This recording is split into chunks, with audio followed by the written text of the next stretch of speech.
అందరికీ నమస్కారం. ఒక మనిషి ఎన్నేళ్ళు బతుకుతాడు? ఇప్పుడున్న పరిస్థితుల్లో చూస్తే గట్టిగా ఒక 60 ఏళ్ళు బతికితే చాలా గొప్ప. ఈ కోవిడ్ వచ్చాక ఎప్పుడు చనిపోతారో ఎప్పుడు ఏమవుతారో తెలియని పరిస్థితి ఇప్పుడున్న నేపథ్యంలో చాలామంది అనుకుంటాం, ఆనాడు పుట్టుండే బాగుండేదే, ఆనాడు తిన్న ఫుడ్ తింటే బాగుండేదే, ఇప్పుడున్న ఈ కల్తీ ఫుడ్ని బలవంతంగా తినాల్సి వస్తుంది, మనం ఏమో నోరు ఆగదు, తినాలి కానీ మన ఆరోగ్యం పాడిపోతుంది అందరం అనుకుంటాం. బట్ ఆ రోజుల్లో పుడితే బాగుండేది అనుకుంటాం. ఆ రోజుల్లో అంటే 80-70 కంటే ముందు ఆ పుట్టిన వాళ్ళంతా కూడా ఇప్పుడు దగ్గర 50 ఏళ్ళు పైన ఉన్న వాళ్ళంతా కూడా హెల్తీగా ఉంటున్నారు. అక్కడ దాకా పర్లే. బట్ 80 ఏళ్ళు దాటిన వాళ్ళు కూడా ఇప్పటికీ హెల్తీగా ఉండడమే కాదు, వాళ్ళ పని వాళ్ళు చేసుకుంటున్నారు. అలాగే మిగతా వాళ్ళ పని కూడా, కుటుంబ సభ్యుల పని కూడా చేసి పెడుతున్నారు. అంటే రీజన్ వాళ్ళ హెల్త్ సీక్రెట్ ఏంటి అనేది అందరికీ తెలుసుకోవాలని కోరిక ఉంది. అయితే నేను ఇప్పుడు ఈ టాపిక్ మీద ఇద్దరు ప్రముఖుల్ని మీకు ఇంట్రడ్యూస్ చేయబోతున్నాను. ఇద్దరు అన్నా చెల్లెళ్ళని మీకు పరిచయం చేయబోతున్నాను. అందులో ఇద్దరిని మోస్ట్లీ అందరూ గుర్తుపడతారు. వాళ్ళని ఇంటర్వ్యూ చేసే ముందు వాళ్ళ గురించి నేను ఒక విషయం చెప్పాలి. 54 ఏళ్ల బట్టి ఇద్దరు డాక్టర్స్, ఒకళ్ళు గైనకాలజిస్ట్, ఒకళ్ళు సెక్సాలజిస్ట్ అంటే సెక్స్ స్పెషలిస్ట్. ఇద్దరు కూడా నౌన్ పర్సన్స్, ఇండియా మొత్తం నౌన్ పర్సన్స్. ఇద్దరు కూడా 50 ఏళ్ళుగా హాస్పిటల్ని రన్ చేస్తూ, ఇప్పటికీ కూడా 50 ఏళ్ళుగా వాళ్ళు రన్ చేస్తున్నారంటే వాళ్ళ వయసు ఎంత ఉందో మీరు అర్థం చేసుకోవచ్చు. నడుపుతూ స్టిల్ ఇప్పటికీ కూడా పేషెంట్స్ని చూస్తూ ఉన్నారు, ఓపీలు చూస్తున్నారు, ఆపరేషన్స్ కూడా చేస్తూ ఉన్నారు. వాళ్ళ వయసు 80, ప్రస్తుతానికి 80 క్రాస్ అయ్యారు. ఇంత వయసులో కూడా ఇంత యాక్టివ్గా ఒక పెద్ద హాస్పిటల్ని నడుపుతున్న ఆ ఇద్దరు ప్రముఖులు ప్రస్తుతం మనతో ఉన్నారు. అందులో డాక్టర్ సమరం గారు, డాక్టర్ మారు గారు. అన్నా చెల్లెళ్ళు ఇద్దరు కూడా అందరికీ తెలుసు. వీరిద్దరూ కూడా ఎంత నౌన్ పర్సన్సో అందరికీ తెలుసు.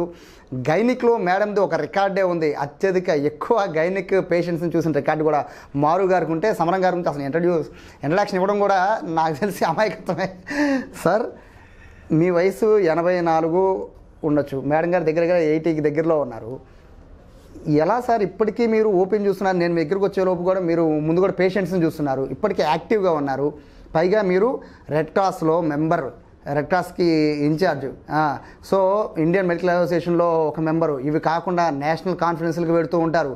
మీకు సంబంధించిన హాస్పిటల్స్, వాసవ్య మహిళా మండలికి సంబంధించి యాక్టివిటీస్లో పాల్గొంటారు. మీకు అంత టైం ఎక్కడిది? అంత హెల్తీగా ఎలా ఉంటున్నారు? మీ హెల్త్ సీక్రెట్స్ ఓపెన్గా మా ఆడియన్స్కి చెప్పండి. ముందు సాయి గారు, మీకు ఇంత చక్కగా మాట్లాడేందుకు అభినందనలు. నా వయసు 84 సంవత్సరాలు. ఆమె జనరల్ ప్రాక్టీషనర్. అంచేత జనరల్ ప్రాక్టీషనర్ అంటే అన్ని రకాల కేసులు చూస్తాం మొదటి నుంచి. నేను ప్రాక్టీస్ మొదలెట్టి 1970లో మొదలెట్టి ఇప్పటికి 53 ఇయర్స్ కంప్లీట్ చేసాం. నా వయసు మీద 84. కానీ డే నైట్ వర్క్ చేస్తాను. ఇప్పటికీ నేను 18 అవర్స్ పనిచేస్తాను. 18 అవర్స్ 18 గంటలు నేను చూస్తాను. కానీ నాకు ఏమాత్రం అలసిపోయాను. ఎందుకంటే చేసే పనిలో నేను ప్రతి పనిలో కూడా ఆనందం పొందుతాను. అసలు విసుగు అనేది నేను అనుకోను అసలు. మనసు ప్రతి పని మనసు పెట్టి చేస్తాను. దాంట్లో తృప్తి కూడా పొందుతాను పని చేసి, ఏ పని అయినా సరే. నేను ఇండియన్ మెడికల్ అసోసియేషన్కి నేషనల్ ప్రెసిడెంట్, జాతీయ అధ్యక్షుడిగా చేశాను. ఐఎంఏకి నేషనల్ ప్రెసిడెంట్ చేశాను. అలాగే రెడ్ క్రాస్కి ఇప్పుడు ఎన్టీఆర్ డిస్ట్రిక్ట్కి చైర్మన్గా ఉన్నాను నేను. యాక్టివిటీ ఏ పని టేకప్ చేసినా మాత్రం మనసారా టేకప్ చేస్తా, ఫుల్గా జస్టిఫై చేస్తాను నేను ఏదైనా సరే. అలాగే మా ఎథిక్స్ సెంటర్, దానికి చైర్మన్ ఉన్నాను. మా నాస్తిక కేంద్రం అనేది, ఆ యాక్టివిటీస్ అన్నీ చేస్తుంటాను.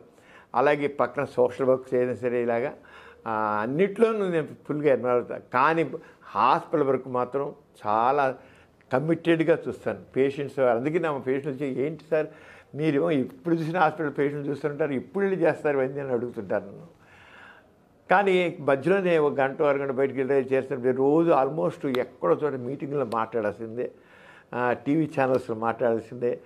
అందులో మేము 20 యూట్యూబ్ ఛానల్స్ పెట్టాం. 20 యూట్యూబ్ ఛానల్స్ 4 ఏళ్ళని పెట్టి 20 యూట్యూబ్ ఛానల్స్కి మాకు ఈ 4 ఏళ్లలో 20 crores వ్యూస్ వచ్చాయి. 20 కోట్ల వ్యూస్ వచ్చాయి. మీ ఫోటో బ్రాండ్ కదా సార్, మీ ఫోటో బ్రాండ్. చిరంజీవి గారు బ్రాండ్ లాగా మీ ఫోటోనే ఒక బ్రాండ్. మేము 152 దేశాల్లో మాకు ప్రోగ్రామ్స్ వస్తాం. 152 దేశాల్లో అంత అది రిసీవ్ చేసుకుంటున్నారు. ఒకటేంటంటే నాకు అనిపించేది, మనం ఎంత మ్యాక్సిమం చేయాలో పని చేయగలం. నాకు మనం చాలా వరకు నా ఉద్దేశం ఏంటంటే మనం చేయలేము. మరి అలసిపోయాను అని నేను ఎప్పుడు అలసిపోయాను ఈ రోజులకు అనుకోవట్లేదు. ఒకవేళ ఏమైనా కాస్త నీరసం వస్తే ఓకే మామూలు అనుకుంటాను. ఇంత పెద్ద జబ్బులు ఏం రాలేదు, నథింగ్. నేను కోవిడ్ ఆల్సో, నేను కోవిడ్లో కూడా నేను మాత్రం ఒక్కరితో కూడా హాస్పిటల్ క్లోజ్ చేయలేదు. మా ఫ్రెండ్స్ చాలామంది హాస్పిటల్ క్లోజ్ చేశారు పెద్దవాళ్ళు మధ్యాహ్నం. నేను ఒకటే చెప్పేవాడిని, డాక్టర్ అన్నవాడు తప్పకుండా ఇలాంటి కేసులైనా టేకప్ చేయాలి. ఇప్పుడు ఒక సైనికుడు ఉన్నాయండి, పాకిస్తాన్కి ఇండియాకి మధ్య వార్ వచ్చింది. వస్తే సైనికుడు నా తుపాకీ గుళ్ళు తగులుతాయి నేను చచ్చిపోతాను అని చేత వాడు వెనక్కి తగ్గాడు అనుకోండి, వాడు సైనికుడు. వాడు ఆడగానే డాక్టర్ అన్నవాడు మరి నాకు కోవిడ్ వస్తేమో ఇంకోటి వస్తేమో అనుకుని పేషెంట్ చూడకుండా ఇంట్లో కూర్చుంటే డాక్టర్ వాడు. నేను అందుకే ఇప్పుడు మా వాళ్ళు ఏం సమరం ఏంటి ఇంత పిచ్చోడు అన్నారు. పిచ్చోడు కాదు, డాక్టర్గా నా బాధ్యతని. నేను ఒకవేళ కోవిడ్ చచ్చిపోయినా సరే నేను హ్యాపీగా చచ్చిపోతా, ఎందుకంటే డాక్టర్గా నా సేవలు అందించగలిగాను అని. నిజంగా చాలామంది నువ్వు పిచ్చోడు అన్నారు అని పిచ్చోడు కాదు. నేను చాలా ఆ రోజు అందరూ పేషెంట్ అందరూ అలా వచ్చిన రోజుకి 50 మంది 70 మంది పేషెంట్లు కోవిడ్ పేషెంట్ ప్రూవ్డ్ కేసెస్ వాళ్ళందరూ చేశాను. అలా కాకుండా వలస కార్మికులు చేశాను. గవర్నమెంట్ హాస్పిటల్లో బెడ్స్ లేక పక్కన గోడల పక్కన అలా కూర్చుని ఉంటే వాళ్ళందరికీ వెళ్ళి మెడిసిన్ కిట్స్ తయారు చేసాం రెడ్ క్రాస్ తరఫున. మాకు దాదాపు జస్ట్ అప్పీల్ ఇస్తే 30 లక్షలు మాకు ఇచ్చారు. 30 లక్షలు పెట్టిన మందులు. అదే సార్, నాకు ఇప్పటికీ ఆశ్చర్యం ఏంటంటే మీరు ఒక మాస్క్ వేసుకునే ఇవన్నీ చేశారు. మిగతా వాళ్ళు మొత్తం షీల్డ్స్ మొత్తం అంతా వేసుకున్నా కూడా కోవిడ్ వచ్చింది. మీరు ఒక జస్ట్ మాస్క్ పెట్టుకున్నారు, మీకు కోవిడ్ రాలేదు. మీకు లంగ్స్ ఎలా పనిచేస్తున్నాయి సార్? చాలా బాగా పనిచేస్తున్నాం కదా, ఇప్పుడు మేము ముందు కనబడుతున్నాం కదా. ఏం లేదు దానికి, ఏంటంటే ఏం లేదు సార్. ఒకటి మనకు పాజిటివ్ థింకింగ్ కావాలి. ఒకటి. రెండోది చేసే పనిలో ఆనందం పొందాలి. ప్రతి పనిలో ఆనందం పొందాలి. చేసిపోయింది ఎక్కడ కూడా అలిసిపోయాను అని ఇలాగ అనుకోను సార్, మనసు రానివన్నది. పని సిన్సియర్గా చేయాలనుకుంటాను. టేకప్ చేస్తే మాత్రం తప్పకుండా చేయాలని. ఇప్పుడు నేను రెడ్ క్రాస్ యాక్టివ్ ఇస్తున్నాను, డైటీస్ చేస్తున్నాం. మేము ఇప్పుడు దాంట్లో రకరకాల యాక్టివ్, మా బ్లడ్ బ్యాంక్ ఉంది, దానికి చాలా చేస్తున్నాము. అలాగే నేను ఒక రేయింగ్ పెట్టుకున్నాను. ఇటీవల కాలంలో చాలామంది హార్ట్ అటాక్ చచ్చిపోయారు. రోజు పేపర్ దగ్గర 3 సడన్గా పోయారు. కుర్రోళ్ళు పోతున్నారు, డెలివరీస్ పోతున్నారు. ఇలా ప్రతి ఇంట్లోనూ ప్రతి ఒక్కరికి CPR, కార్డియో పల్మనరీ రీసెసిటేషన్ అని నేర్పేయాలి. ఎవరైనా సడన్గా హార్ట్ అటాక్ ఇలా కూర్చొని పడిపోతున్నారు, నిల్చొని పడిపోతున్నారు. టీచర్ చూసి మన హెడ్ మాస్టర్ కూడా టీచర్స్ పడిపోయారు, కుర్రోళ్ళు అయిపోయారు. వాళ్ళ చేత ప్రతి వాళ్ళకి నేర్పియాలి. దీన్ని బట్టి తక్కిన ద్వారా నేర్పుతారని చెప్పి ఇప్పుడు ఏం చేశారంటే ప్రతి కాలేజీలో NSS యూనిట్ పిల్లల్ని తీసుకున్నాను. అదే సార్, నేను కూడా చూశాను. మీరు సెల్ఫ్ డిఫెన్స్ నేర్పిస్తున్నారు, CPR నేర్పిస్తున్నారు, రెడ్ క్రాస్లో బ్లడ్ ఇప్పిస్తున్నారు, పేషెంట్లను చూస్తున్నారు, ఢిల్లీకి వెళ్తున్నారు, కాన్ఫరెన్స్లో పాల్గొంటున్నారు. సార్ మీరు ఓపెన్గా చెప్పండి, ఎన్నింటికి లేస్తారు, ఎన్నింటికి పడుకుంటారు? నేను ఉదయం 5ంటికి లేచిపోతానండి. పడుకోవడం మాత్రం 12 దాటుతుంది. 12 ముందు పడుకోవడం. ఎందుకంటే నాకు రోజంతా హాస్పిటల్. నేను 10ంటికి ఒకవేళ వర్క్ అయిపోతే 10 నుంచి 12 దాకా నేను ఇంకా వర్క్ నాకు రాసుకోవడం పిల్లంతా. ఎందుకంటే నేను 207 పుస్తకాలు రాశాను, పబ్లిష్ అయినవి. 217 పుస్తకాలు 217 పుస్తకాలు పబ్లిష్ అయ్యాయి. ఇది కాకుండా టీవీలో ప్రోగ్రామ్స్ ఉంటాయి. నేను ఈ టీవీలో చేస్తున్నాను, CBRలో చేస్తున్నాను. ఇవన్నీ ఇలా కాకుండా మీ సుమన్ టీవీ ఇలాంటివి మీకు ఇంటర్వ్యూలు ఇస్తున్నాను. మా యూట్యూబ్ ఛానల్స్ ఉన్నాయి. అదే సార్, మరి రెస్ట్ ఎట్లా సార్? అంటే ఒక మనిషికి మీలాంటి డాక్టర్స్ చాలా మంది చెప్తారు మినిమం ఒక 8 గంటలన్నా రెస్ట్ తీసుకోవాలి అంటున్నారు. మీరు చూస్తే 5 గంటలు 4 గంటలు మాత్రం రెస్ట్ తీసుకుంటారు. మరి ఎలా సాధ్యం అవుతుంది సార్? అది కొంత అలసట అనిపిస్తుంది తెలియకుండా. పర్వాలంటే పనిలోనే అది పోతుందండి. మనం మామూలు పని చేస్తుంటే పోతుంది. మన గుడ్ హ్యాబిట్స్ ముఖ్యంగా నేను అనుకుంటాను మంచి అలవాటు. నేను స్మోక్ చేయను, డ్రింక్ చేయను, ఫుడ్ ఏమో పరిమితంగా తీసుకుంటాను. చాలా పరిమితం. ఉదయం పూట నేను ఇడ్లీ తింటాను, మరి సాయంత్రం 5 అవుతుంది భోజనం చేసాడు కల్లా. ఆ భోజనం మితంగా మన యాక్చువల్గా లో కార్బోహైడ్రేట్ డైట్ అంటాను. తక్కువ అన్నం తింటాను, కూరలు ఎక్కువ తింటాను. ఎవ్రీడే ఫ్రూట్స్ తీసుకుంటాను. కాఫీ టీలు ఎక్కువ తాగను. ఉదయం పూట మొత్తం తీసుకున్న కదా, తర్వాత అంతా అది చేస్తాను. పాలు తాగుతాను. అలవాటు ఫుడ్ హ్యాబిట్స్ మాత్రం ఏంటంటే మంచి ఫుడ్ హ్యాబిట్స్ ఉంటాయి. అవి అసలు మన జంక్ ఫుడ్ అనేది మాత్రం నేను చూసి ఇప్పుడేం తప్పదు. కొన్ని సందర్భాల్లో మా మనవలో వాళ్ళు తీసుకుని ఉంటారు. నేను మంచిది కాదని చెప్పి కానీ ఒకటి తీసుకుంటా, కానీ మనసులో మాత్రం ఈ జంక్ ఫుడ్ తీసుకున్నాం ఏంటి అని బాధ అనిపిస్తుంటుంది. కానీ పిల్లలకి ఏదో ఒకటి కాస్త చిన్నపిల్లలకి కానీ వాళ్ళతో పాటు నేను తీసుకుంటాను. అందరితో పాటు చక్కగా కలిసిమెలిసి ఉంటేనే మనకి ఏదో ఉంటుంది. సో మారు గారు, ఇప్పుడు నేను మారు గారి గురించి, సమరం గారి గురించి మీ అందరికీ తెలుసు కదా. మారు గారిది అయితే ఒక రికార్డే విజయవాడలో. ఆవిడ చూసిన గైనిక్ కేసులు నాకు తెలిసి ఏ డాక్టర్ కూడా చూసుండరు. మేడం ఇన్ని కేసులు చూస్తున్నారు, ఇప్పటికీ కేసులు చూస్తున్నారు. మా దగ్గర ఇంటర్వ్యూకి వచ్చే ముందు మీరు కేసులు చూస్తున్నారు. మీరు సార్ అంటే అసలు ఫస్ట్ డే 1 నుంచి భయంకరమైన యాక్టివ్. సార్ని కూర్చోమన్నా నేను కూర్చొని నించుంటాననే ఉంటారు. మీరు ఎలా ఉండగలుగుతున్నారు మేడం ఇంత యాక్టివ్గా? గైనిక్ పైగా చాలా చాలా జాగ్రత్తగా కేసులు ఆపరేషన్స్ చేస్తున్నారు, ఎలా సాధ్యమైంది? ఏంటంటేనండి, రాత్రి పొగలు పనిచేస్తాం. గైనిక్ అండ్ ఆబ్స్టిక్స్ అంటే మీరు డెలివరీ కేసులు కోవిడ్ ఉంది డెలివరీ అవ్వద్దు అంటే కుదరదు. డెలివరీ అవుతారు వాళ్ళు, కోవిడ్ ఉన్నా ఏదున్నా డెలివరీ అవుతారు. అంచేత ఇప్పుడు హాస్పిటల్ మూసేసామనుకోండి, కొంతమంది అన్నారు యాంటీనేటల్ కేసులకి చెయ్యి వెయ్యం చూడము అన్నారు డాక్టర్స్. చెయ్యి వేయము చూడము అంటే ఎలా కుదురుతుంది? వాళ్ళు ప్రెగ్నెంట్ లేడీసు, డెఫినెట్గా వాళ్ళని చూడాలి, చూసి డెలివరీ చెయ్యాలి. బేబీ నేను బయటికి రాను కోవిడ్ అని ఉండదు, అది డెలివరీ అవుతారు వాళ్ళు. మనం చేసినా చేయకపోయినా డెలివరీ అవుతారు. అందుకని చెప్పేసేసి నా ఉద్దేశం ఏంటంటే మనం అటువంటివి ఉండకూడదు. డాక్టర్ అన్న తర్వాత డెఫినెట్గా వాళ్ళని చూసి తీరవలసిందే. తక్కువ కేసులైనా పోస్ట్పోన్ చేసుకోవచ్చు, కానీ యాంటీనేటల్ కేసును పోస్ట్పోన్ చేసేందుకు వీలు లేదు. కానీ ఆరోగ్యం దెబ్బతింటుంది కదా మేడం మీకు కూడా. ఇప్పుడు ఆరోగ్యం దెబ్బతింటే మనం తీసుకునే జాగ్రత్తలు అంతేను, అంతకంటే ఏమీ ఉండదు. సీక్రెట్ కొంచెం మా వాళ్ళు కూడా చెప్పండి మేడం. జాగ్రత్తలు అంటే మాస్క్ వేసుకుంటాము అంతే, అంతకంటే ఏమీ లేదు. మాస్క్ వేసుకుంటాం, వాళ్ళ చేత వాళ్ళని అన్నీ చూస్తాము, టెస్టులన్నీ చేస్తాము. టెస్టులన్నీ చేసి లోపల బేబీ ఎలా ఉందో ఫీట్లాడి చూడాలి. అంటే మనం యాంటీనేటల్గా టచ్ చేయవలసే వస్తుంది. టచ్ చేసినా ఏం అవ్వదు మనకి, మళ్ళీ హ్యాండ్ వాష్ చేసుకుంటాం. అందుకని నాకేమీ ఎఫెక్ట్ కాలా. నేను ఆ రోజుల్లో మొత్తం డెలివరీ కేసులు చేశాను, సిజేరియన్స్ చేశాను, నాకేమీ ఎఫెక్ట్ కాలా. కోవిడ్లో కాకపోయినా మేడం మీరు ఇప్పుడంటే మన హాస్పిటల్ మల్టీ స్పెషాలిటీ లాగా పెద్ద పెద్ద బిల్డింగ్స్ మొత్తం సెంట్రల్ ఏసీ కూడా కాదు, మీ రూమ్ వరకే ఉంటుంది. మళ్ళీ మీరు బయటికి రాగానే మళ్ళీ మీరు సాధారణ జనరల్ పబ్లిక్లో కలిసిపోయి ఇంటికి వెళ్ళాలి పరిస్థితి ఉంది. మీరు ఇంత అంటే ఏసీలో ఉండాలి, ఏసీలో నుంచే కారులో ఎక్కి కారులో దిగాలనే మైండ్ సెట్ మీది కాదు. బట్ మీరు ఏ హెల్త్ టిప్స్ని మీరు ఫాలో అయ్యి ఇంత చేయగలుగుతున్నారు? ఇప్పటికీ కూడా మీరు ఆపరేషన్ ఎలా చేయగలుగుతున్నారు? ఇప్పటికీ అంటే మామూలు డైట్. ఇప్పుడు అన్నయ్య చెప్పినట్టు మేమందరం కలిసే ఉంటాము. మేమందరము తీసుకున్న డైట్ ఒకటే, మేమందరం వెజిటేరియన్. అందరం వెజిటేరియన్ ఫుడ్డే తీసుకుంటాం, ఫ్రూట్స్ తీసుకుంటాం, కూరగాయలు తీసుకుంటాము, లిమిటెడ్గా ఆహారం తీసుకుంటాం. అంతేగాని జంక్ ఫుడ్స్ తీసుకోం చాలా వరకు. అది ఎప్పుడో ఎక్కడో ఒకసారి తీసుకోవడమే కానీ రెగ్యులర్ ఫుడ్డే, ఇంట్లో వండిన ఫుడ్డే మేము తీసుకుంటాం. మీరు ఎన్నింటికి లేస్తారు మేడం? ఎన్నింటికి పడుకుంటారు? ఉదయం 5 o'clock లేచిపోతానండి. 5 o'clock లేచి రెగ్యులర్గా అన్నీ చేసుకుంటాం. వాకింగ్ చేస్తాను. నా రెగ్యులర్ ప్రోగ్రామ్స్, ఇంట్లో ఉండే ప్రోగ్రామ్స్ ఆడవాళ్ళకు ఉంటాయి, పనులు లేకుండా ఉండవు. ఆ పనులన్నీ చేసుకుంటాను. అవన్నీ చేసుకుని మళ్ళీ హాస్పిటల్ టైంకి వచ్చేస్తాను. ఇంటి పని కూడా మీరే చేస్తారు? చేస్తానండి. ఇంట్లో చాలా సీక్రెట్. అసలు మనం వీళ్ళతో కాదు మాట్లాడాల్సింది, డైరెక్ట్గా వీళ్ళ వంటగదికి వెళ్ళిపోవాలి, వాళ్ళు ఏం తింటున్నారు అనేది వీడియో తీయాల్సిందే ఖచ్చితంగా. మేడం ఎలా మేడం ఎలా మెయింటైన్ చేయగలుగుతున్నారు ఇదంతా కూడా? అంటే మనం చెయ్యాలి అనుకుంటే అదే టైం వస్తుందండి, మనం చెయ్యొద్దు అనుకుంటే టైం ఉండదు. మనం చెయ్యాలి, ఈ కార్యక్రమం చెయ్యాలి, ఈ పనులు చెయ్యాలి అంటే డెఫినెట్గా ఆ పనులన్నీ చేసేస్తాం. మనం ఆ పనులు చేస్తాం. మా మనవడు ఉన్నాడు, మనవడు చూసుకుంటున్నాను, వాడికి చదువు కూడా చెప్తున్నాను.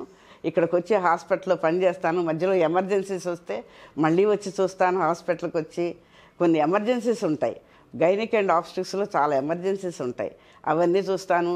అన్నయ్య లేకపోతే రెగ్యులర్గా వచ్చే కేసులు కూడా చూస్తాను. మేమిద్దరం పంచుకుంటూ ఉంటాం. ఏదైనా అన్నయ్య లేరనుకోండి, కేసు వస్తే నేను చూడను అన్ను, నేను వచ్చి మళ్ళీ ఆ కేసు చూసి వాళ్ళకి అడ్వైస్ ఇచ్చి ఆ ట్రీట్మెంట్ అంతా చేస్తాను నేను. మేడం 12 సార్దంటే వేరు మేడం, బట్ మీది ఎమర్జెన్సీ, చాలా చాలా ఎమర్జెన్సీ. రాత్రి 12, 1 గంట, 3 కూడా మీరు ఫోన్ లిఫ్ట్ చేస్తారు.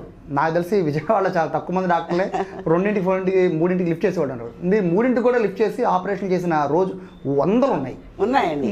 మిడ్నైట్ సర్జరీస్ కూడా చేశాను. ఎప్పుడు ఫోన్ పక్కన పెట్టుకునే పడుకుంటా, ఎందుకంటే ఎవరు ఏ ఎమర్జెన్సీలో ఫోన్ చేస్తారో మనకు తెలియదు. అందుకని చెప్పేసి వాళ్ళకి పెట్టుకుని వెంటనే హాస్పిటల్కి వచ్చేసేసి ఆ కేసు చూసి మిడ్నైట్ సర్జరీస్ చేసినవి కూడా ఉన్నాయి. డెలివరీస్ అవ్వరు, మిడ్ నైట్ చెయ్యాలి, మళ్ళీ ఉదయం దాకా ఆగడానికి వీలు లేదు. అటువంటప్పుడు మిడ్ నైట్ సీజర్స్ కూడా చేశాను. మిడ్ నైట్ సీజర్స్ చేశాను, నైట్ డెలివరీస్ చేశాను. ఇవన్నీ దాదాపు ఇప్పుడు నేను 13,000 డెలివరీస్ చేసి ఉంటాను. చాలా చేశాను, రోజుకి 4, 5 అలా కూడా చేశాను. సిజేరియన్స్ 3, 4 కూడా చేసిన రోజులు ఉన్నాయి. అలాగా అన్నీ చేస్తూ ఉన్నాం. దీంతో పాటు బయట వర్క్ కూడా చేసాం. స్పీచెస్ ఇస్తారు, మోటివేషనల్ స్పీచెస్ ఇస్తూ ఉంటారు. ఆడపిల్లలు ఇబ్బంది పడుతుంటే వాళ్ళకి ధైర్యం చెప్తూ ఉంటారు. ఎస్ మేడం, వెళ్తూ ఉంటారు. మేడం, ఇంత టైం అడ్జస్ట్మెంట్ అనే దానికి ఏదైనా మీరు ఏమైనా రూల్ పెట్టుకున్నారా? ఈ టైం నుంచి ఇట్లా ఫాలో అవ్వాలి, ఇట్లా ఫాలో అయినా పని చేయడమేనండి. ఈ పని చెయ్యాలి అని అనుకోవడమే. మేము మా హాస్పిటల్లో పోలియో కరెక్ట్ సర్జరీ చేసాం 3,000 మంది పిల్లలకి. వాళ్ళు ఎందుకు పనికిరారు ఇంట్లో అనుకున్న పిల్లలు ఇప్పుడు వాళ్ళు ఇంటిని సపోర్ట్ చేస్తున్నారు. వాళ్ళకి ఆపరేషన్ చేసి నడిపించి వాళ్ళందరికీనేమో చదువు చెప్పించి ఇప్పుడు పెద్ద పెద్ద ఉద్యోగాల్లో ఉన్నారు వాళ్ళు. అలాగే క్యాట్రాక్ట్ ఆపరేషన్స్ విలేజెస్లో 80,000కి పైన చేసాం క్యాట్రాక్ట్ ఆపరేషన్స్. అలాగే సూర్యాపేటలో లంబాడీ తండాల్లో వాళ్ళు డెలివరీ చేసి బేబీని కింద పడుకోబెట్టి పేడ రాసి మమ్మల్ని కట్ చేసేవాళ్ళు, రాయితో రాయి పెట్టి కట్ చేసేవాళ్ళు. అటువంటి వాళ్ళకి ఒక 100 మందిని తీసుకొచ్చి వాళ్ళకి ట్రైనింగ్ ఇచ్చి వాళ్ళు గాజులు అవన్నీ తీసేసి చీర కట్టుకుని చేసేట్టుగా వాళ్ళని కూడా తయారు చేసాం. అంచేత శుభ్రంగా ఎలాగ డెలివరీ చేయాలి అన్నవి కూడా నేర్పించాను వాళ్ళకి నేను. ఇప్పుడున్న పరిస్థితులు మేడం, ఒక మహిళగా చెప్పండి, ఫ్యామిలీ స్ట్రెస్ అనేది ఇప్పుడున్న మహిళలు ఎక్కువైపోయింది. వాళ్ళు మెంటల్గా చాలా ఇబ్బంది పడుతూ ఉంటున్నారు. అనారోగ్యానికి గురయ్యే వాళ్ళలో అంటే జెంట్స్కి కనబడిపోతుంది హార్ట్ అటాక్స్ అనేవి. సరే, మహిళల్లో లేకపోయినా వాళ్ళు మెంటల్గా స్ట్రెస్ ఫీల్ అయ్యి 50-60 ఏళ్ళు వచ్చేసరికి వాళ్ళు కూలబడిపోతున్న పరిస్థితి వస్తుంది. అలాంటి లేడీస్కి మీరేం చెప్తారు? అంతేనండి, పని చెయ్యాలి అనే ఉద్దేశం ఉండాలి. నేను ఈ పని చెయ్యాలి అని అనుకుంటే మనకి నీరసం రాదు. మనం ఈ పనులు పూర్తి చేయాలి, ఇవి చెయ్యాలి, మన ఎయిమ్ ఇది అనుకున్నప్పుడు నీరసం రాదు, పని చేసేస్తాం. దానివల్ల ఏమీ రాదు. మనం తీసుకునే ఫుడ్ మధ్యలో తీసుకుంటూ ఉండమే, ఫ్రూట్స్ తీసుకుంటూ ఉండడం, మన డైట్ మనం తీసుకుంటూ ఉండడం, ఇంట్లో వండిన ఫుడ్, దాంతో మనకేమీ నీరసం రాదు. నాకేమీ రాలే ఇంతవరకు. మీరు సార్ చెప్పినట్టు మీరు కూడా ఓపెన్గా మీరు ఉదయం నుంచి సాయంత్రం దాకా ఏం తింటారో చెప్పండి మేడం. నేను అన్నయ్య ఒకటే తింటామండి, ఎందుకంటే మేము అందరం కలిసే ఉంటాం. మేము వేరువేరుగా ఉన్న వాళ్ళం కాదు. వెళ్ళాల్సింది మేడం. అయితే చేసుకోవాలండి, కొన్ని పనులు చేసుకోవాల్సిందే. చేసుకోకుండా కుదరదు కదా, ఏ ఆడవాళ్ళకి కుదరదు. పనులు చేసుకోవాలి, చేసుకుని అన్ని పనులు దాంతోపాటు ఈ పనులు కూడా అడ్జస్ట్ చేసుకుంటూ ఉంటాం. ఒకటి ముందు ఒకటి వెనక అవుతుంది. ఇక్కడ ఎమర్జెన్సీ ఉంటే వెనకాతలు అవుతాయి, లేకపోతే ముందు చేసుకుంటాం. ఓసారి పొయ్యి పెట్టి హాస్పిటల్ పరిగెట్టుకొచ్చిన రోజులు కూడా ఉన్నాయి. అలా ఉంటాయి, తప్పవు. ఆపుకుంటాం, పోయి వస్తాము, పని చేసుకుంటాం, మళ్ళీ వెళ్తాం, చేస్తాం. సార్, అంటే ఇప్పుడున్న పరిస్థితుల్లో సార్ ఫుడ్ అనేది మొత్తం కూడా కల్తీ అయిపోయింది. మంచినీళ్ళ దగ్గర నుంచి మొదలుపెట్టిన అంతా కల్తీ అయిపోయింది కదా. మరి ఆ ఫుడ్ని మీరు తీసుకుంటారా, లేదా స్పెషల్గా మీరు ఏమన్నా ఫార్మింగ్ లాంటిది ఏమైనా చేపించుకుని తీసుకుంటారా? ఇంట్లో మొక్కలు వేసుకున్నామండి, కూరగాయ మొక్కలు వేసుకున్నాం. అందుకని ఇంట్లో ఆర్గానిక్ ఫుడ్డే ఉంటుంది మరి చాలా వరకు. కొన్ని కొనుక్కుంటాం, కొన్ని ఏమో ఇంట్లోనే పండుతాయి. అంటే ఎలా ఎలా గమనిస్తారు సార్? మామూలు ఎరువేసి చేస్తున్నాం. వంకాయలు, బీరకాయలు, ఇలాంటివన్నీ కూడా ఇంట్లో మామూలు విలేజ్ వెజిటేరియన్ని పండిస్తాం. టొమాటోలు పండించుకుంటాం ఇంట్లోనే. అరటికాయలు, అరటి చెట్లు వేసి అరటి చెట్లు కొద్ది స్థలాన్ని మనకి ఫుడ్కి వెజిటబుల్ ఫార్మింగ్ అంత అంచేత కొంత బయట తీసుకుంటాం. అంచేత అంత ఇదిగా మనకి అవుట్ సైడ్ ఎఫెక్ట్ లేకుండా, కానీ తప్పు బయట సైడ్ ఎక్కువ తీసుకొస్తుంది. సో సార్, మీరు బయటికి వెళ్తారు ఎక్కువ, మేడం కన్నా మీరు ఎక్కువ వెళ్తూ ఉంటారు, మిగతా కంట్రీస్కి వెళ్తూ ఉంటారు, అండ్ ఇండియా వ్యాప్తంగా అన్ని రాష్ట్రాల్లో తిరుగుతూ ఉంటారు. మరి ఫుడ్ని ఎలా మెయింటైన్ చేస్తుంటారు సార్? రకరకాలుగా ఉంటాయి కదా అక్కడ. అవునండి, ఫుడ్ వీలైనంత వరకు అక్కడ బయటకు వెళ్ళి తక్కువ తీసుకోవడం జరుగుతుంది. నేను బయటకు వెళ్ళి ఎక్కువగా పళ్ళు తినను, ఈ టొమాటో ముక్కలు, దోసకాయ ముక్కలు, క్యారెట్ ముక్కలు అది తింటాను బయట మొత్తం ఎక్కువగా. ఎందుకంటే సమ్హౌ ఐ డోంట్ లైక్ ఇది. కొద్ది మసాలాలు అంటే నేను ఇష్టపడను, తినలేను. రుచిగా ఉంది కానీ జంక్ ఫుడ్ తినను. ఇవే బాగానే సరిపోతాయి, తింటేనే బాగా సరిపోయింది. నాకు అంతే. నా ఉద్దేశం అసలు మనం ఊరికే నోటి రుచి కోసం తింటాం కానీ యాక్చువల్గా ఆరోగ్యదాయకం కాదు. అంటే ఫిజికల్ అండ్ మెంటల్ ఎక్సర్సైజ్ గురించి చెప్పండి సార్. ఎందుకంటే మీ బాడీ ఫిట్, కనీసం మీరు డౌన్ కూడా స్ట్రైట్గా ఉంటారు. 84 ఏళ్ళు 85 ఏళ్ళు దగ్గర పడుతున్నారు మీరు. అంత స్ట్రైట్గా నిటారుగా ఎలా నిర్వహిస్తున్నారు సార్? అంటే ఆ సీక్రెట్ ఏంటి? నేను రోజు ఉదయం కనీసం 1 గంట 30 గంట వ్యాయామం వాకింగ్ చేస్తానండి. Brisk walking. వాకింగ్ వల్ల మాత్రం మాకు చాలా వరకు మన స్ట్రెస్ తగ్గిపోతుంది. ముందుగా తప్పని నడుస్తాను. ఏ బయట ఊరు వెళ్ళినా సరే నేను వాకింగ్ చేస్తాను. వాకింగ్ చేయకుండా అసలు గడవదు. తర్వాత కొద్దిగా మన వాళ్ళు యోగా అంటారు కూడా ఆసనాల్లాగా వేస్తాను కొద్దిగా. లేకపోతే ఈ వెనకాల లేదు మనకి స్పైనల్ మజిల్స్ కానీ ఇవన్నీ కూడా బీసుకుపోయినట్లు అవుతాయి. ఎప్పుడైతే మనం కొద్దిగా చక్కగా మొత్తం బాడీ అంతా మొత్తం కలుస్తాను. మొత్తం ఆల్ మజిల్స్ని నేను ఐ మేక్ ఇట్ యూస్ఫుల్ మొత్తం. అందువల్ల నాకు స్టిఫ్నెస్ ఉండదు బాడీ. ఒక రోజు చేయకపోయినా సరే నాకు ఏంటో అనీజీగా ఉన్నట్లు అనిపిస్తుంది. అంచేత దానిలో మిస్ అవ్వను. తప్పకుండా హాఫ్ అన్ అవర్ కొద్దిగా కనీసం 15 minutes అయినా చేస్తాను. అంత బాగా ఎక్సర్సైజ్ మొత్తం తప్పకుండా చేస్తాను. డైట్లో జాగ్రత్త ఉంటాను. వాటర్ ఎక్కువగానే తాగుతాను. ఇవన్నీ మనకి ఫ్రూట్స్ తీసుకుంటాను. వీళ్ళందరూ మ్యాక్సిమం ఫ్రూట్స్ తీసుకుంటాను. మీకు ఫీవర్ వచ్చి ఎంతకాలం అవుతుంది సార్? అండి మీకు ఫీవర్ వచ్చి ఎన్నేళ్ళు అవుతుంది? లేదులే సార్, లేదులే సార్, కాదు సార్. కనీసం మాకు ఫీవర్ వస్తే 3 రోజులు సిక్ అయిపోయి ఇంట్లోంచి లేగలేము. నేను ఫీవర్ వచ్చి ఎంతవరకు హాస్పిటల్ ఇప్పుడు మానలా. అదే సార్ అంటుంది. నేను ఎప్పుడు ఫోన్ చేసినా ఫోన్ లిఫ్ట్ చేసే సమరం గారికి నేను అనుకుంటాను, హెల్త్ బాగోపోతే సమరం గారు ఎక్కడ ఎలా రెస్ట్ తీసుకుంటారు ఏంటి. ఈ రోజు వరకు నేను నాకు అనారోగ్యాన్ని హాస్పిటల్ ఏనాడు మానలా. నేను ఇక్కడే మరి జ్వరం ఉన్నా ఇంకోటి వచ్చినా వేసేసుకోవడం, ట్యాబ్లెట్స్ మింగేసాడు, పని చేసుకోవడం అంతే. ఏ రోజు దొరికిందే మాత్రం నాకు అనారోగ్యం అని చెప్పి నేను ఏ రోజు హాస్పిటల్ మానలా. అంటే అనిపించదా సార్? నేను అంటే మీ పిల్లలు అందరూ పెరిగి పెద్దవాళ్ళు అయిపోయారు, మీలాంటి పేరు సంపాదించుకుంటున్నారు అందరూ కూడా. వాళ్ళు ఎప్పుడు అంటారా ఇంకేంటి నాన్నగారు రెస్ట్ తీసుకోండి, ఇంకేంటండి రెస్ట్ తీసుకోండి, ఏం పని చేస్తారు అని ఎప్పుడు అంటుంటారు. అది మాకు కామనే, పెద్ద వేడే కదా. మన ఫ్రెండ్స్ కూడా అంటారు ఇంకేంటే నువ్వు ఎవరిని కాంటాక్ట్ పెట్టి చేసుకో, సర్జరీస్ నువ్వెందుకు చేస్తావు, ఇంకొక పెట్టు చెయ్యి అని అంటుంటారు అన్నమాట. అది మామూలుగా ఉండేది. తను ప్రేమగా చెప్పే మాటలు సరే విన్నాం, వాళ్ళు చెప్పి విన్నాం. కానీ మనం ఉంది కదండి ఎనర్జీ ఉన్నప్పుడు ఎందుకు అసలు ఇంకో మీద డిపెండ్ అవ్వాలి. 85 ఏళ్ళు ఎనర్జీ ఉంది అంటున్నారు. ఉంది, ఫుల్ ఎనర్జీ. నాకు మాత్రం ఫుల్ ఎనర్జీ ఉంది. నేను మాత్రం అసలు ఎప్పటికీ నాకు ఎనర్జీ తగ్గుతున్నాను అనుకోవట్లే, ఎప్పటికీ తగ్గుతాను అనుకోను. సమరం గారు రిటైర్మెంట్ అనేది ఎప్పుడు సార్? అది ఉండదు. అది మా చూస్తున్నాను ఎప్పుడు no retirement at a time. Retirement అంటే ఓన్లీ వన్స్, అది ఒకసారికి ఉంటుంది ఎప్పుడు. మేడం మీ పర్సన్ మేడం అంటే ఇప్పటికి అంటే మీరు నెమ్మదిగా వస్తూ ఉంటారు, అంటే చాలా కేర్గా, అంటే మీ ఫిజికల్గా కొంచెం మీకు అర్థమవుతుంది. అంటే నేను పెద్దదాన్ని అయిపోయాను, నా సర్వీసు కొంచెం డౌన్ చేయాలి, చూసే పేషెంట్స్ అని తగ్గించాలి అని మీ మైండ్లో ఉంటుంటుంది. బట్ మీ మనసు ఒప్పుకోకపోవచ్చు, పాప నా కోసం అంతమంది ఎదురు చూస్తున్నారని.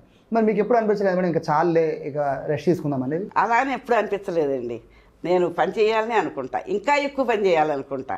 ఇప్పుడు ఏంటంటే చేసే పని ఇంకా ఎక్కువ చేయాలి, ఇంకా ఎక్కువ మందికి మన సర్వీసెస్ వెళ్ళాలి అని అనుకుంటా. అంతేగాని నేను ఇంతే చేసి ఆపేద్దాంలే అన్న మెంటాలిటీ నాకు లేదు అసలు. ఇంకా ఎవరిని పేషెంట్ వస్తే చూస్తాను చివరిదాకా. మా వాళ్ళు అంటారు ఇంక 2 అయిపోయిందండి ఆపేయండి అని. కానీ పేషెంట్ అంత దూరం నుంచి వస్తారు, వచ్చాక వాళ్ళని చూడకుండా పంపించడం నాకు ఇష్టం లేదు.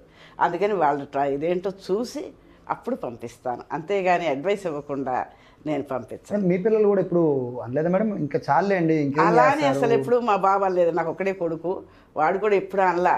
నువ్వు చెయ్యమ్మా, చేయగలిగినంత చెయ్యి అంటాడు, కానీ నువ్వు చేయకుండా ఇంట్లో కూర్చోని అందు. సో ఇంట్లో కూర్చుంటేనే సిక్ అయిపోతామేమో సార్? ఇంట్లో కూర్చుంటేనే సిక్ అయిపోతామేమో. మేము పని చేస్తుంటేనే బాగుంటామండి, పని చేయకుండా కూర్చోవడం అన్నది లేదు అసలు. మరి మీ వ్యాయామం గురించి చెప్పండి. అంటే ఎలా ఎక్సర్సైజ్? నాకు తెలిసి మీ ఇంటి పనే సగం సరిపోతుందేమో నాకు తెలిసి. ఇంట్లో పనులు చేసుకోవడం, వాకింగ్, కొంచెం ఎక్సర్సైజ్ చేస్తాను నేను, బెండింగ్ ఎక్సర్సైజ్ కూడా చేస్తాను.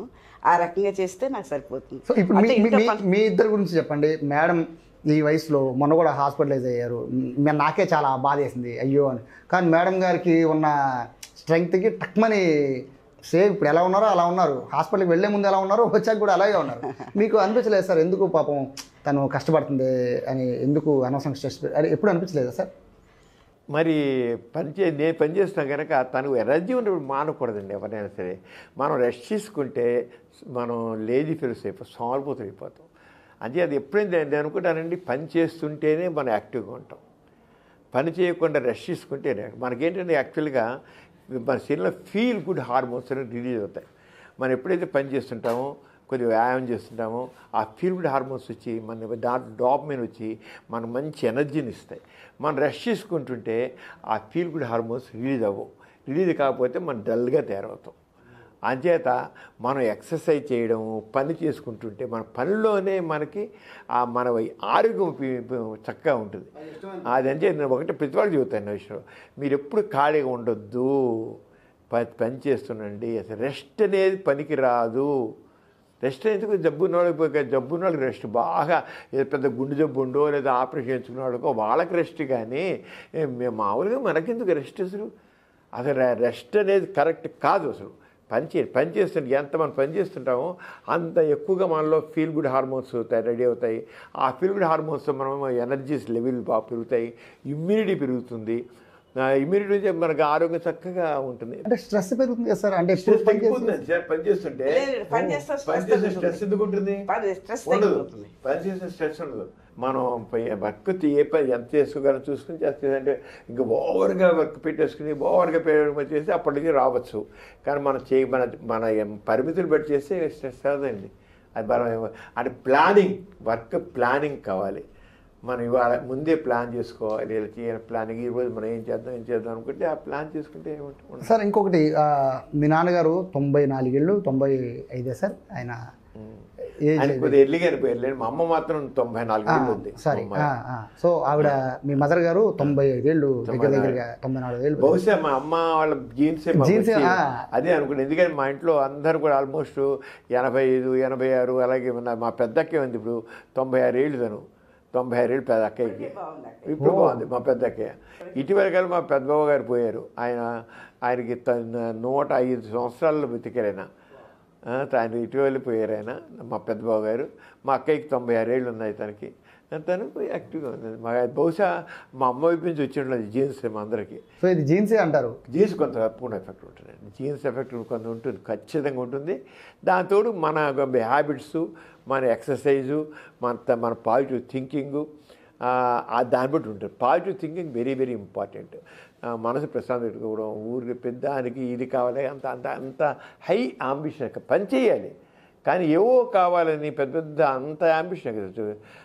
మాకు దృష్టిలో ఎక్కువ మాత్రం ఏంటంటే సమాజానికి సేవ చేయాలి అంతే. మెయిన్గా మనం ఈ సమాజానికి ఎలా తోడ్పడతాము, ఈ సమాజాన్ని మంచిగా మనం చేయడానికి మనం కృషి ఏం చేస్తాం అనేది ముఖ్యంగా ఉంటుంది. మన గురించి ఆలోచన కంటే ఎదుటి వాళ్ళకి చేసే పని గురించి, సమాజం చేసే పని గురించి మేము ఎక్కువ ఆలోచిస్తాం. సమరం గారి గురించి ఇదే మిమ్మల్ని అడుగుదాం అనుకున్నా. సార్ ఒక డాక్టర్ అయితే పెద్ద మీరు ఫీల్ అవ్వకపోవచ్చు, ఎందుకంటే వస్తారు చక్కగా పేషెంట్లు చూస్తారు వెళ్ళిపోతారు అనుకోవచ్చు. సార్ ఒకటి కాదు, 100 పనులు. పుస్తకాలు రాయడం దగ్గర నుంచి మొదలు పెట్టుకొని దేశవ్యాప్తంగా తిరుగుతూ ఉంటారు. వాసవ్య నర్సింగ్ మహిళా మండలికి సంబంధించి ఆయనే రెడ్ క్రాస్లు, ఐఎంఐలు ఎన్ని ఉన్నాయి సార్కి. మీరు ఏ రోజు కూడా ఎందుకు అన్నయ్య ఇంత మనకి శుభ్రంగా హాస్పిటల్లో ఉండి పేషెంట్ అలా నేను ఎప్పుడు అనలేదండి. అన్నయ్య లేకపోతే ఆ పని ఇక్కడ నేను పూర్తి చేసేస్తూ ఉంటాను. వెనకాతలు హాస్పిటల్లో మొత్తం పని చేసేస్తాను. ఇట్లా ఉంది. అంతేగాని అన్నయ్య నువ్వు ఎందుకు వెళ్తున్నావు అన్నావు. ఏ పని అయితే మిగిలిందో అది నేను చేసేస్తా. మేమిద్దరం హాస్పిటల్లోనే, లేకపోతే అన్నయ్య చేస్తారు, అన్నయ్య లేకపోతే నేను చేసేస్తా. అంచేత పేషెంట్స్కి ఏ ఇబ్బంది రాదు. మొత్తం పనులన్నీ ఇద్దరం చేసేస్తాం. అలా తిరుగుతూ ఉంటే మేడం ఇప్పుడున్న పొల్యూషన్ వేరు మేడం. మీరు అంటే ఏదైతే మనం మొదట్లో అనుకున్నామో అప్పట్లో మీ ఫుడ్ హ్యాబిట్స్ వేరుగా ఉండొచ్చు. ఇప్పుడు జనరేషన్ తగ్గట్టు మీ ఫుడ్ హ్యాబిట్స్ మార్చుకోవాల్సి వస్తూ ఉంటుంది. బట్ సార్ మొత్తం నేషనల్ వైడ్గా తిరుగుతూ ఉంటారు. అంటే అక్కడ ఏదన్నా ఫుడ్కి సంబంధించిన ప్రాబ్లం వస్తే సిక్ అయిపోయే పరిస్థితి ఉంటుంది. అంటే అనిపించలేదు మేడం ఎందుకు అంత మొత్తం తిరిగి చేయాలి? పైగా సార్ కూడా ఎథిస్ట్. పైగా ఇంకా అది ఇప్పటికీ కూడా సార్ అంటే మా ఎంటైర్ ఈ 2 తెలుగు రాష్ట్రాల్లో కూడా ఎథిస్టు. ఆయన మూఢనమ్మకాలపైన పోరాటాలు చేస్తున్నారు. ఇన్ని చేస్తున్నప్పుడు ఇన్ని ఎందుకు అన్నయ్య భారం తగ్గించుకోండి అని చెప్పాలని అనిపించలేదు మేడం? ఎప్పుడు అనిపించలేదు. ఎందుకంటే మేము కూడా అలాగే ఉన్నాం కనుక అందరం అలాగే ఉన్నాం. మా అమ్మ కూడా చివరి దాకా తను చనిపోయే వరకు వర్క్ చేస్తూనే ఉంది. అంతవరకు తను కూడా మొత్తం ఇంట్లో వంట కూడా మా అందరికీ చేసి పెట్టేది. అదే కాదు, వచ్చిన వాళ్ళందరితో మాట్లాడేది. మా అక్కయ్యలు వాళ్ళు కూడా అంతే, మా అన్నయ్యలు అంతే. చివరి వరకు అందరూ పనిచేస్తూనే ఉన్నారు. అంచేత మాకు నువ్వు ఈ పని చేయొద్దు అని ఏ రోజు అనిపించాల. మనం ఇంకా వాళ్ళు బయటికి వెళ్తే మనం తగ్గిన పనులు మనం పూర్తి చేద్దాం, మనం చేసేద్దాం అని అనుకుంటున్నామే కానీ వెళ్ళొద్దు నువ్వు ఈ పని చేయొద్దు అన్న విషయం మాకు లేదండి. ఒకళ్ళైతే 2 వాళ్ళం పని చేసేస్తున్నాం. నాకు తెలిసి అసలు ఇద్దరిని ఇంటర్వ్యూ చేయడం కూడా అనవసరం, ఒకళ్ళు చెప్తే అయిపోయింది. ఎందుకంటే ఇద్దరు సేమ్ ఆన్సర్సే చెప్తున్నారు. సార్ ఫైనల్గా చెప్పండి, చిన్న చిన్న విషయాలకి, చిన్న చిన్న సంఘటనలకి, చిన్న చిన్న సమస్యలకి కుంగిపోయి మానసికంగా శారీరకంగా ఇబ్బంది పడి సూసైడ్ చేసుకుందాం అన్న కొంతమంది, డిప్రెషన్లో ఉండేవాళ్ళు కొంతమంది. ఇంతకాలం బతకచ్చు, మనం మనిషిగా పుట్టినందుకు ఇంతకాలం బతకచ్చు, ఇంత ఎనర్జెటిక్గా పనిచేయచ్చు అని నిరూపిస్తున్న మీలాంటి వాళ్ళు, అట్లాంటి వాళ్ళకి ఏం చెప్తారు? ఒకటి, ఈ సమాజం నాకేం ఇచ్చింది, ఈ దేశం నాకేం ఇచ్చింది అని కాకుండా ఈ సమాజానికి నేను ఇచ్చాను, ఈ దేశానికి నేనేమి ఇచ్చాను అని ఒక ఫీలింగ్ ప్రతివాడికి కావాలండి. అలాగే నా గురించి కాకుండా ముందు ఈ సమాజం కోసం చెయ్యాలి కాస్త అనే ఫీలింగ్ కావాలి. అలా ఉండి మనకు ఒక ఆదర్శం పెట్టుకోవాలి. అది ప్రతివాడు ఆదర్శం ఉంటే, చాలామంది ఆదర్శం లేకుండా వాళ్ళకే అసలు ఈ గోల్ ఉండదు. ప్రతివాడి జీవితంలో మాత్రం ఏదో ఒక ఆదర్శవంతమైన గోల్ మాత్రం ఉండాలండి. మాకు మాత్రం ఉంది గోల్ స్పష్టంగా. ఒక చక్కని నవమానవుడు ఉండేది, నవమానవుడిని నిర్మించాలి, సమాజాన్ని నిర్మించాలి, దానికోసం కృషి చేయాలనే తప్పన మాత్రం మా అందరికీ ఉంది. ఒక నవ సమాజం కావాలి, నవ మానవుడు కావాలి, కులాలు మతాలు లేకుండా మానవత్వంతో, సమానత్వంతో, స్వేచ్ఛతో, స్వాతంత్ర్యంతో ఉండే సమాజం రావాలి. మా నాన్నగారు అలాగే చేశారు. అంచేత ఆ రంగా దాంతోనే మన గురించి ఎక్కువ ఆలోచించుకుని ఎదుటి వాళ్ళకి ఏం చేస్తామని. అదే ప్రతివాడు కూడా ఎంత పెద్ద ఆదేశాలు పెట్టకపోయినా సరే తాను తన స్వార్థం నుంచి కొద్దిగా పక్కవాడి గురించి ఆలోచన నేర్చుకోవాలి. అది కొద్దిగా ఉంటే మనం బాగా, ఎందుకంటే మనకంటే ఎంతమంది అవకాశాలు లేని వాళ్ళు ఎంతమంది ఉన్నారు, ఎన్ని అవకాశాలు లేవు. కనీసం వాళ్ళకంటే మనం బెటర్ కదా. అంచేత ప్రతివాడు అనుకుని తన జీవితం చేసిన పాజిటివ్ థింగ్. నిరాశలు పెద్దానికి నిరాశ పోతే ఓకే, ఇది రాలేదా సరే ఇంకోటి చేసుకుందాం అంతే. ఇప్పుడు ఒక పెద్దానికి ఇంకో ప్రత్యామ్నాయం ఉంటుంది. ఇప్పుడు ఆత్మహత్య చేసుకుంటారు. ఎందుకు చేసుకోవాలి ఆత్మహత్య చేసుకోండి? నా దృష్టిలో పిరికితనం అంటాను నేను. ఎందుకంటే పిరిగి ఆ చేసి ఇంకోటి చేయండి. ఒక ప్రేమ ఫెయిల్ అయింది పోతే పోనీ ఓకే, అది కూడా మనం మంచిగా అనుకోవడమే. మనం మంచిగా అనుకొని ఇంకోటి చేయండి, ఇంకో పని చూడండి, అది చేసి వెళ్ళిపోయింది కాదు. అంతేగాని డిప్రెస్ అయిపోవడం అలా కాదు. ఇవన్నీ మన చేతిలో, మనమే మార్చుకోగలిగేది, మనం మార్చుకోగలిగేది మనమే, ఎవడో కాదు, ఏమి కాదు. అంచేత ఆ పాజిటివ్ థింకింగ్ అనేది మనం చాలా వరకు యాక్టివ్గా ఉంచుతుంది. అంటే మంచి గుడ్ హ్యాబిట్స్ ఉండాలి ఎప్పుడు కూడాను. రోజు వ్యాయామం కావాలి. డైట్ విషయంలో మరి ఓవర్గా తినడం కూడా మంచిది కాదు అసలు. ఎక్కువగా మాంసాహారం తినొద్దని చెప్పాను, కానీ తక్కువ తీసుకోవాలి. కొవ్వు పదార్థం మంచిది కాదు, స్థూలకాయ మంచిది కాదు. ఇవన్నీ తెలిసే. రోజు నిద్రపోతే మనం ఖచ్చితంగా 6 to 8 hours నిద్రపోవడం మొత్తం మంచిదండి. ఖాళీ వెంట మనం 6 to 8 hours తప్పకుండా చేయాలి. నేను కూడా అవకాశం వచ్చి నేను 8 hours నిద్రపోతాను, 6 hours నిద్రపోతాను. కానీ లేనప్పుడు 4 hours. నేను రాత్రి 4 hours నిద్రపోయాను. అలాగే చాలా సందర్భాల్లో జరుగుతుంటుంది. అది అయినా సరే పని వదిలేసి కొద్దిగా అనీజీగా అనిపించిన పని చేసి పనిలో పోతుంది. మన పనిలోనే మనకి అలసట తీరిపోతుందండి. అయ్యో నేను అలసిపోయా అంటే నిజంగా లేని పనులు చూడుకున్నట్లు అనిపిస్తుంది. అదే పనిలోనే ఓకే ఏముంటుంది చేద్దాం, ఆ పనిలోనే అలసట తీరిపోతుంది. నేను చాలాసార్లు పనిలో మనసు పెట్టి పని చేస్తుంటే అలసట ముందు అనిపించినా అలసట మర్చిపోతాం. నేను అలసిపోయాను, నేను ఎక్కువ తెగ చేస్తున్నాను అనుకుంటే తప్పు. ఎవ్వడు తెగ చేయడు, ఎంత పని చేయగలడు. మనిషికి ఆ కెపాసిటీ ఉంది. ముందు కాసిన మైండ్, ఆ మైండ్లో నేను చేయగలను అనే ఫీలింగ్ కావాలి.